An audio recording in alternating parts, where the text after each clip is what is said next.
Hi everyone, welcome to Wednesday and another music assembly with me. So today we are going to talk about harmony and specifically with voices and singing. This is the easiest way for me to share this message with you and share the thoughts and ideas of harmony.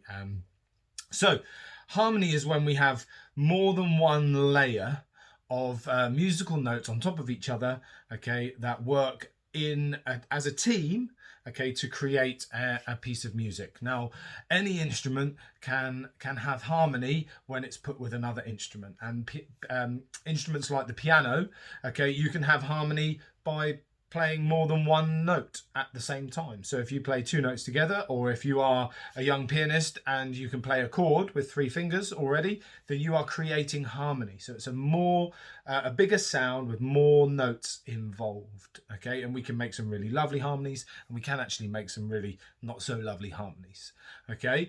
So taking us back to where kind of music and vocal music was starting to be written down, and it was kind of these ancient monks who would sing in church, and it wasn't really singing then, it was more chanting, and they would chant in their monasteries and in their places of worship, and it was called the Gregorian chant. And this is one of the first kind of pieces of written kind of manuscript that we can have, so music that we can have for vocal parts.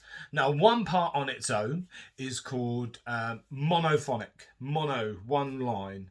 Okay, monophonic. Now, the Gregorian chant was very much monophonic. It was just one line. Okay, and it sounded a little bit something like this.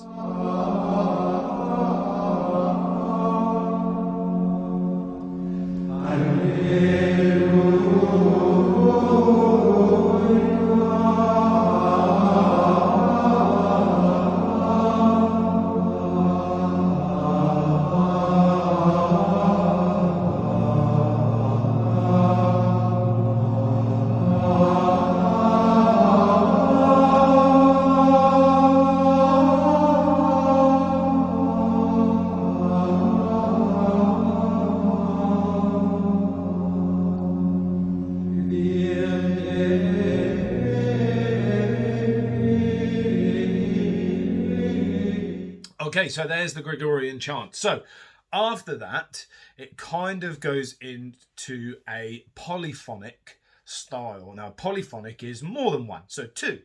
Okay, and polyphonic is two parts that happen together, and they're two different parts which work as a team to sound nice together. Now, this came from the kind of Gregorian chant era as well, and they actually did some research, and they found that this piece of music, or this piece of kind of chanting and singing, was written in the year 900. So not even into the thousands yet, not even into 1020. We're in 2020. Okay, we weren't even into the thousands. Year 900, and they wrote the kind of first, they think it's the first polyphonic piece of music and the first polyphonic chant, and that sounds a little bit something like this. Sancte Polyphati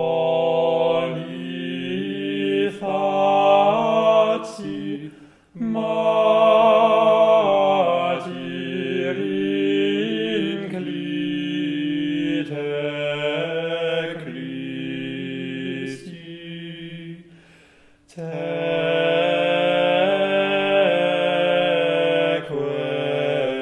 sumus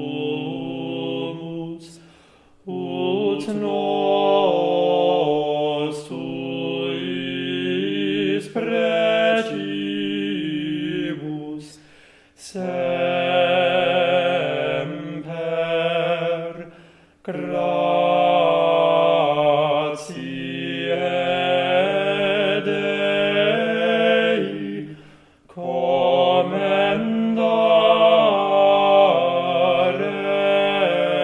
digneris. Okay, so you can hear there the two different parts. Okay, it still sounds quite nice. doesn't sound odd or weird, but the two parts accompany each other. Okay, and one of the voices is more of an accompaniment, more of a helping hand, and the other voice takes the melody and takes more of a shine over the music. Okay, so then we jump forward even more, and people thought if we could put two together to make it sound nice, then I'm pretty sure we could put more together. Now, this change went in from monophonic to polyphonic to homophonic. So homophonic is multiple parts and multiple textures in music. Okay, now remember, this isn't just singing, but I'm just using singing as the example. So homophonic is when we've got multiple parts all layered on top of each other, and the one instrument or one voice usually takes a lead and everybody else is accompanying them.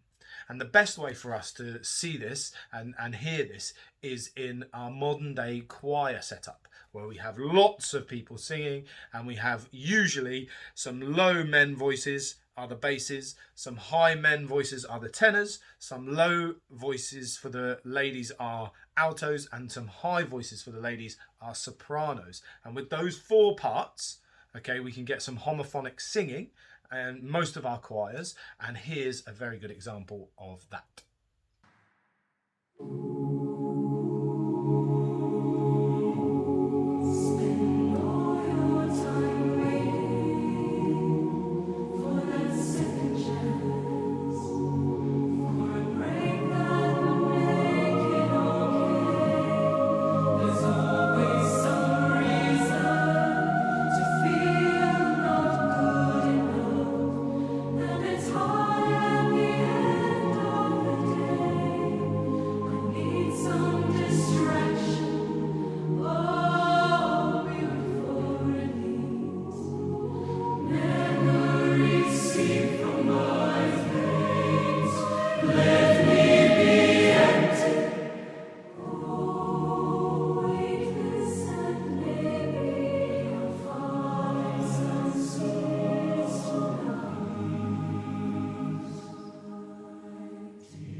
Okay, so you can definitely hear the lead, the vocals coming over at the beginning, and you can hear this lovely harmony and a big wall of sound, and it feels nice and warm, and they're all singing different notes together and different patterns to make it sound a lot better. So I thought it wouldn't be a Wednesday if I didn't give you an example of this myself. Now, I've chosen a song, a song that I did years ago when I was in a youth choir with my friends, and we had a lot of fun singing this song. And it came out in a film called Sister Act. And those of you who might know Sister Act, it's about a big church choir, and they're not very good at the beginning. And a lady comes in to spice up the choir, and she starts to make them sound really, really, really great with lots of upbeat music and lots of choral singing. So I'm going to have to get some friends back in, some of my band back in, and some extras to help me because I only have one voice. So I hope you enjoy it. And this one is called Oh Happy Days from Sister Act.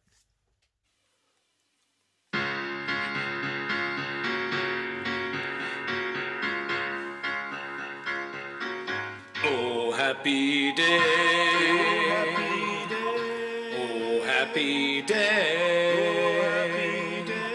when Jesus washed, when Jesus washed, when Jesus washed, when Jesus washed, when Jesus washed, when Jesus washed, He washed my sins away. Oh happy day, oh happy day. La la la la la la la la la la la la la la la la la la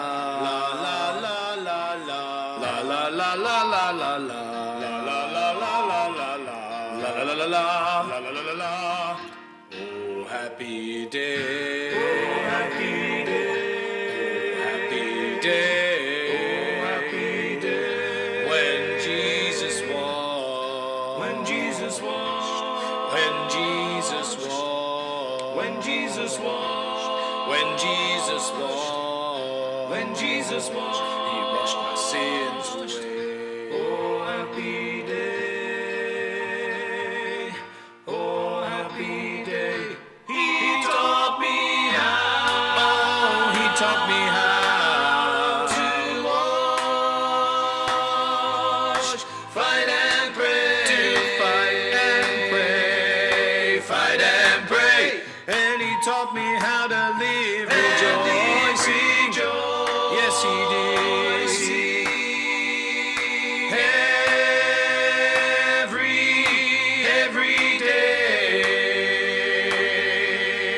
Every day.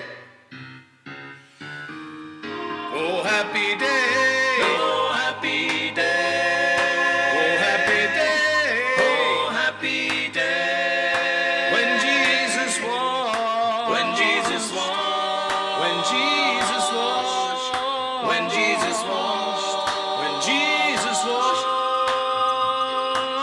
He washed my sins away. Oh, happy day. Oh, happy day.